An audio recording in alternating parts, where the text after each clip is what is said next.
profesor dr. Miljan Stanković, sada već američki stručnjak u oblasti ginekologije, sa mnom u studiju. Dobro jutro. Dobro jutro. Dobrodošli. Vi Amerikanci, mogu tako da kažem, se protiv svih nevolja borite osmehom. Šta bi recimo jedan prosečan Amerikanac uradio ovakvo jedno jutro? Kako izgleda subota u državi Njujorku u kojoj vi sada živite? Pa prilično slično kao i u Beogradu. Nema nikakve razlike. Ustanemo, odemo kupimo novine, imamo mali neki doručak, odemo vidimo se sa prijateljima. Uglavnom, vikend je vreme kad se ljudi druže. A jel imate vremena vi koji ste recimo vrhunski lekar i predavač za druženja vikendom? Pa kako da ne, imamo svakodnevno vreme. Uglavnom ako se dobro organizujemo. Naravno, postoje situacije profesionalne kad nas pozovu da moramo da prekinemo večeru ili bilo šta da se dešavalo u tom trenutku, ali u principu ima dosta vremena za druženje i za zabavu. Obično se misli da kada je neko vrhunski profesionalac u Americi, nema od života ništa osim posla. Vi svedočite, evo i ovom pričam da je to drugačije.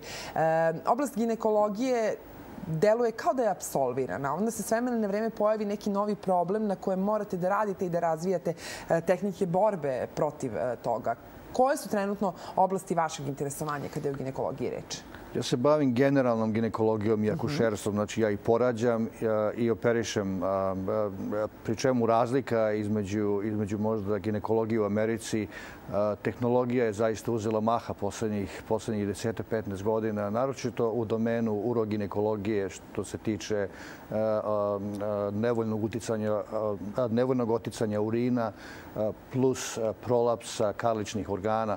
Tako da smo zaista napravili velike promene i, da kažem, revolucionalizovali lečenje tih problema koženja poslednjih 10 godina. Također, kod nas je vrlo raspostavljena laparoskopska hirurgija, što je bila, da kažem, minimalno invazivna ginekološka hirurgija, što još uvek u ovim krajevima nije uzelo maha.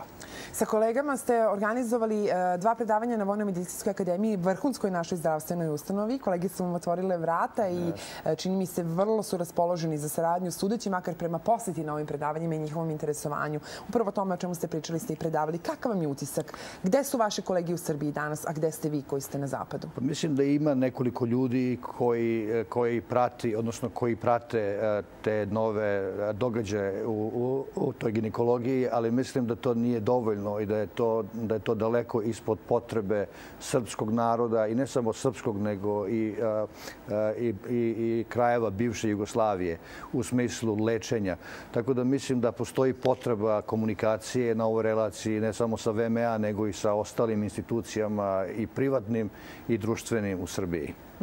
Vi ste u Americi napravili svoju privatnu kliniku. Sada kada uporedite ko jako dobro radi, to je najveći dokaz da ste uspešni u svom poslu, predajete u isto vreme. Kada uporedite situaciju ovde za zdravstveno usavršavanje i u Americi, da li je ovde mnogo teže ili smo ipak malo više samokritični?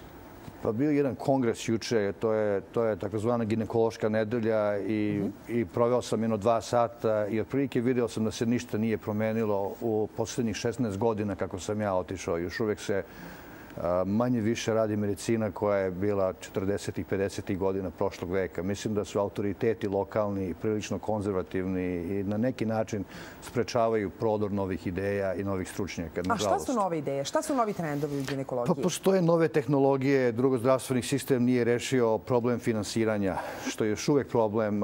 Sve te nove proteze koje se prave zahtevaju finansiranje koje ne može da se obavi isključivo kroz fondove. Tako da tu moraju da se uključe i pacijenti i farmaceutska industrija i da se nađe neki kompromis između te 3 strane. Vi ste ovdje obavili nekoliko operacija. Te proteze koje ste ugrađivali ste donirali. To je vaš poklon. Koga ste operisali? Jeste li upoznati sa životnim i ljudskim pričama žena na kojima ste radili? Samo sa jednom, pošto sam ja tu jednu doveo, a ove druge 2 gospođe su dovele kolege sa VMA, ali u principu to su bile dame koje su godinama pokušavale da reše taj problem, ali ih nisu mogli rešiti definitivno. I onda smo, nadam se, uspeli da im pomognemo na taj način. A eto sada prve razlike. Vi kažete dame, kod nas se kaže žene. Kada odete recimo u porodilište, niko vam ne persira, nego vas zovu majko. Eventualno možete da budete broj, ali ličnost uglavnom ne. Sada se po nešto menja. I viču. I ne znam, kako kažete? I viču na vas. Da, živa. Ali da li zameriti vašim kolegama kada se zna da je u stvari najveći posao u Srbiji u oblasti ginekologije abortus, da mi imamo 100.000 abortusa godišnje? Što nije baš takav trend, čini mi se, kod vas, recimo u Americi. Pa vrlo retko. Ja mogu da u poslednjih 5 godina možda sam imao 2 žene koje su zatražile, su me pitale gde bi mogle to da obave. Pošto se to ne radi rutinski, postoje specijalne klinike koje se time bave i ti ljudi su izloženi, da kažem, ruglu. Ti ginekolozi koji se bave abortusima su izloženi velikim pritiscima. Mislim da ta opšta kultura žena u Americi je daleko na nekom višem nivou što se tiče kontracepcije.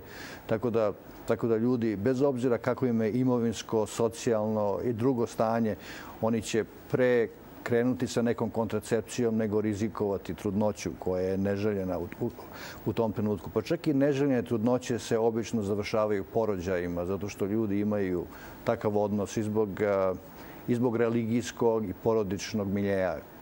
Mislim da je abortus vrlo, vrlo redak u Americi, generalno. A ovde? Vrlo često. A ovde je jedini način kontracepcije u suštini. Užas. A šta treba da se uradi? Jesu li pare ključna stvar ili ponešto može da se uradi kada je reč o informisanosti, obrazovanju? Mislim samo obrazovanje. Kod nas postoji pravilo da mi te pacijentkinje koje kod nas dolaze pozivamo redovno na kontrole. Znači, oni dolaze svake godine. Znači, čak i kad nemaju nikakvih problema, zato što je to prilika da se čovjek pozabavi nekim osnovnim medicinskim problemima.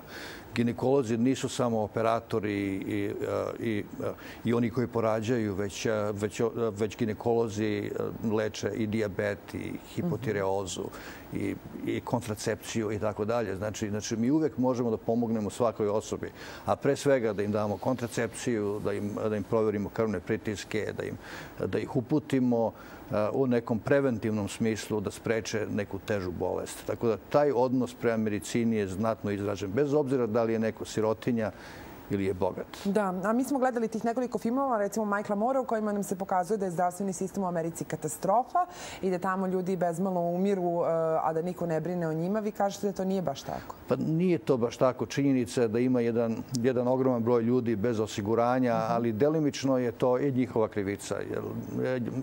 Jer ja bih isto mogao da odlučim da kažem ne treba mi osiguranje i da sačuvam godišnje neki 12 do 15.000 dolara koliko ja plaćam sopstveno osiguranje, ali desi se neki katastrofičan događaj zdravstveni, recimo, šta ja znam, infarkt miokarda, i to bi značilo da bi moja kuća otišla na prodaju, da bi moja porodica izgubila prihode i tako dalje i tako dalje. Znači, čovjek mora da misli i na te dane. A ti ljudi koji nemaju osiguranje, jedan broj zaista treba pomoći, ali ima ljudi koji to neće da urade i koji idu svesno u rizik. Životni vek Amerikanaca, uprkos tome što